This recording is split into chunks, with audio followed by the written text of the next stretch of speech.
So, hi guys. I just wanted to go over the station activity from the Harlem Renaissance that you were working on the last couple of days. So, up here I have the key. So, you can see that, and I'm going to pull some things up just in case. And if you have any questions, just ask me a little later, shoot me an email. So, the first question was, why was Harlem the largest Black urban community in the country? And the answer is, when they were migrating during World War I, during that Great Migration, a lot of them moved up here, and they primarily entered into New York City and decided to stay right there in New York City, and then congregated and settled in the area of Harlem. So that's why it became such a large Black urban community, even still, and throughout the years. The second question, why was it called the Harlem Renaissance? The term Renaissance actually means a rebirth or a rediscovery. You'll be learning more about the actual Renaissance that took place in Europe in 9th and 10th grade when you go into global history. But this Renaissance, the Harlem Renaissance, was like a rediscovery or rebirth of African American culture and their talents. So people were now appreciating it and listening to it and buying it. It had always been there, but now it was like a rediscovery of it, an appreciation of their talents. The third question, who were the supporters or patrons of these talented Black artists? Many wealthy whites from uptown in the wealthy areas of New York City were great supporters of them. They would get them gigs in bars to play their music. They would buy their artwork or get them record deals. So they really supported them and helped them. Number 4, why did the Harlem Renaissance lose its momentum? So this is kind of leading into our next unit on the Great Depression. And when the Great Depression hit and it hurt our economy so much, many people could no longer afford to go to clubs or buy artwork or music. So it really hurt these artists. And it wasn't just the African Americans in the Harlem Renaissance. All artists across the country were hurt by the Great Depression because people just didn't have the money to support any kind of art or music or writing anymore. They barely had money to eat. Leading into the next section from Ken Burns and his segment on jazz and the background information of jazz. So New Orleans. New Orleans is considered the birthplace of jazz, where people first started to play it and listen to it. And again, it just kind of spread across the nation. New Orleans is special for so many different reasons, not just jazz, but because of its cultural makeup. As you can see, this huge list of all the different cultures that made up New Orleans. People from all over the world settled in the city, the Crescent City, as they will call it as well. So that's what brought in that different blend of music and appreciation for all these different cultures in jazz. This question right here, primarily what strain of music did jazz come from? It came primarily from ragtime, and ragtime was introduced during the Industrial Revolution, where it was very upbeat, a lot of piano, a lot of different instruments that'll be used to it. And so that's where it kind of stems from that. The Cotton Club was the most popular music and dance club in Harlem, New York City. And it was actually opened by heavyweight boxing champion Jack Johnson. He opens it. And a lot of Blacks and whites would actually hang out there together. And these types of clubs started to spread across the nation. And so a club that allowed Blacks and whites to hang out together at this point in time, they were called Black and Tan clubs. And they would just enjoy the music, dance together, and hang out together. And nobody really saw those racial divides in these types of clubs. Everybody was very accepting in these types of clubs. Letter C, what happened in 1935 that caused the club to shut its doors for a while? There were several race riots that kind of broke out in 1935 in the area of Harlem between the Blacks and the whites. And so it was deemed unsafe. And so they decided to close this club, unfortunately. Moving on to Marcus Garvey. He wrote several poems. And And so Marcus Garvey, again, was a very controversial African-American writer during this point in time. A lot of people were against what he had to say. Even a lot of African-Americans themselves were against what he had to say. And so his writings were popular, but they're also very controversial. So you had to read Africa for the Africans, and it says, what are Blacks demanding according to the second verse? So I'm just going to pull that up here. Just takes a second.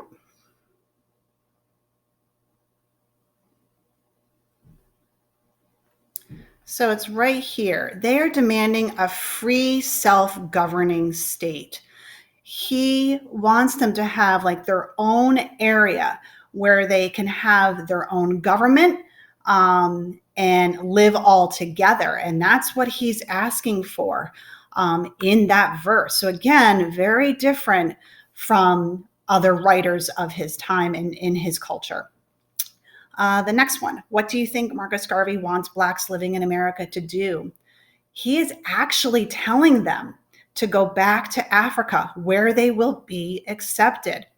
And again, a very, very controversial aspect of his writing, where he's telling him to do that, to go back to Africa, where they will be accepted in that area of the world rather than live here under racism and discrimination. After reading his poetry, do you think he supported the government of America? Why or why not? Probably not. He was very against it. He was tired of being discriminated against. So he thinks that they should return to Africa where they won't face that racism and discrimination. And again, as you can see, it kind of angered a lot of people, even within the African-American culture, what he was saying, because a lot of them still wanted to stay here. Moving on to Langston Hughes. He's my favorite. So you had to read Negro by Langston Hughes. It says, do you think he is proud of his culture or ashamed of his culture? Why or why not? He's extremely proud of everything his people have gone through and lived through and fought through. He names so many examples of going through history. And although he himself did not live through all of those things, he's talking about everything that his people did go through and survive through, going way back to the beginnings of African-American culture. And so he is very proud of what they have done and where they have been and what they have accomplished. And the next question asks, what are some examples of slavery in this poem? So there are several ones you could have listed. That's why I just put a variety of answers. So this one right here, Caesar told me to keep his doorsteps clean. That's an example of slavery, obviously. I brushed the boots of Washington. Under my hand, the pyramids rose. I made mortar for the Woolworth building. So those are all examples of slavery. Even going down here, very violent examples. The Belgians cut off my hands in the Congo. They lynched me still in Mississippi. And again, he personally did not live through these things. But what he's saying is he's tracing the cultural history of his people and what they have lived through and survived. And he's very proud of who he is and where he has come from. In his other poem, you had to read Refugee in America. It says, what is on his mind constantly? Freedom and liberty are constantly plaguing his mind. He's constantly thinking about it. And then the next question, why would the word liberty make him cry? The word liberty is such a beautiful word to us. And a lot of times we take it for granted that we have it, and freedom. And I know it doesn't seem like it right now because we're all kind of staying in our homes and keeping that social distancing, but we still have our liberty. We still have our freedom. But this word made him cry. And the reason why it makes him cry, because he himself has never experienced what it felt like to be truly free. He's no longer a slave, but he's not treated equally. He is still facing segregation and discrimination at this point in time in the 1920s. And so he doesn't truly know what it feels like to be equal and free and to have true liberty. That's why it makes him sad, because he wants it so badly. The music, you got to listen to Louis Armstrong here. And I know probably your answers probably match mine. Happy, upbeat, party-like atmosphere. And again, that was the mood of the 20s decade. As far as racism towards musicians like Louis Armstrong, there still was. Some people still refuse to listen to these Black artists, as talented as they were, just because of their race. It was kind of stupid, kind of crazy. But some of them just refuse to accept them as part of this musical community. How would music bring both races together? Again, just like that cotton club, those black and tan clubs, they would go to the clubs together and listen to the music and dance together. And again, nobody really cared about who was Black or who was white. They just hung out together and had fun together. And music does that now. Music a lot of times brings all people together. Music is a beautiful thing. And then our last station on the artwork. So let me just pull that up. So your first painting was this one, Aaron Douglas Into Bondage. And it says to look at the Aaron Douglas Into Bondage painting, and how does this painting depict what African Americans experienced in the past? So in their past history. So if you look closely in the background right here, you can kind of see these two ships, and those two ships were slave ships. So again, it's, even though this was painted in 1936, he's reflecting on his past. This artist is reflecting on his past of his people, how slavery affected them.